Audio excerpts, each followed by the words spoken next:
I don't know that they got enough returning starters to keep them at number one. Because Tennessee, Heupel did an outstanding year last year. Tennessee came on strong after the Florida game because they didn't beat Florida last year. As terrible as Florida was, y'all should have, and you probably will this year. But you didn't beat us last year. Yeah. But I think that Tennessee can push Georgia. I don't know that Georgia has enough to sustain a long year run. I am going to put them at number one just because they're Georgia. Right. And then Kentucky keeps improving. Mark Stoops keeps building some kind of halfway decent football team up there, which surprises me. But did you know that Mark Stoops and the quarterback coach got into a little fight? I know Mark Stoops and Calipari. Yeah. Calipari got the basket. You said quarterback. Oh, you meant basketball. Basketball. Yes, I'm sorry. Yeah. They got into a fight. If y'all didn't see, they got into a little Twitter fight. Calipari is making a push, his spiel for Kentucky to get the basketball to get a new practice facility, kind of like Kansas has, and it's really fancy, and so he can bring his recruits in there for 1 year, then send them to the NBA. But it's true. Y'all know it's true. He made the comment that Kentucky was a basketball school, and then Stoops retweeted.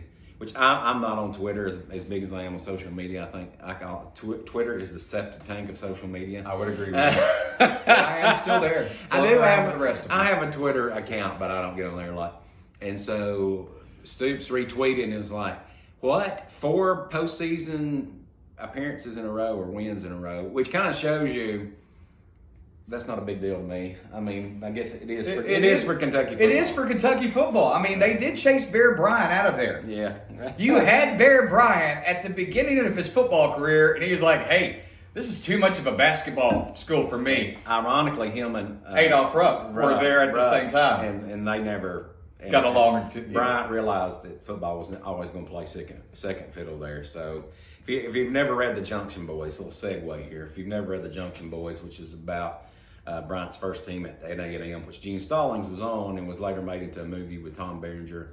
It's great. It's great if you just love football because there's just a lot of good football. I'm with you at Georgia. Who did you have for second? Tennessee. I will say this about Tennessee. I have lived in Tennessee since '95. And this is always the biggest game of the year to me because I have to live amongst you Canaanites. I understand that. You dang heathens. Man. So I will say this. Other than the Auburn-Alabama game last year, which Alabama was totally beat, and then Auburn let them back in at the very end to go into overtime, the game that made me the most nervous was Tennessee. They got close to you. Hendon Hooker. And so this is a game that I always that's always on my schedule. I know exactly, make sure I've got nothing planned for that day. That's what I'm going to do that day. And this is the game probably that makes me the most nervous. I'll just be honest with you. If the game had not been in Tuscaloosa last year, I feel like Alabama would have lost because Tennessee had so much momentum, but they just didn't have the fans behind them. And Heupel had them believing they could beat Tennessee. You could tell it. They played like they believed they were going to win. So out of the 2 big games for Tennessee, Alabama and Georgia, I think that they get one of them, and I think it's Georgia this year. Yeah, maybe. But if that happens, guys, hey, y'all, more than likely you win the East. I will say this: Hooker loves to run the ball.